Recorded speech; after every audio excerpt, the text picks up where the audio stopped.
మీ మేనిఫెస్టోలో ఏముంటాయి మ్యామ్? చేసేద్దాం. మీ అందరికి ఏం కావాలంటే అది మేనిఫెస్ట్ చేసి జరిగేలా చూసుకునే నుంచి నాది. మ్యామ్ న్యూస్ పేపర్ లో వేయడానికి పిక్స్ కావాలి. ఒక నిమిషం. ఈ పోజి fine fine. Bro calm down. ఎందుకంత హైపర్ అవుతున్నారు? అంకుల్ గారు please take it chill. Democracy మీద మీ ఒపీనియన్ ఏంటి? Democracy is the system of the government where the power to make decisions is in the hands of the people. కరెక్ట్గానేగా చెప్పా. చాచిపెట్టలు ఇదే ఉంది.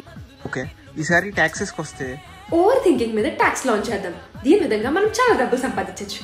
ఏమంటారు అంకుల్? ఇన్ఫ్లేషన్ బాగా పెరుగుతుంది, మరి దాని మీద మీ ఒపీనియన్? ఎగ్జాక్ట్లీ. నా చిన్నప్పుడు కిండర్ జాయ్ 25 రూపీస్ ఉండేది, ఇప్పుడు 50 రూపీస్ చేశారు. లైక్ డబ్బులు ఎక్కడి నుంచి వస్తున్నాయి అనుకుంటున్నారు? సార్ ఈ అంకుల్ ఊరికే నా మీద అరుస్తున్నారు. నా ఈ మంత్ థెరపీకి ఈయన డబ్బులు పే చేయాలి.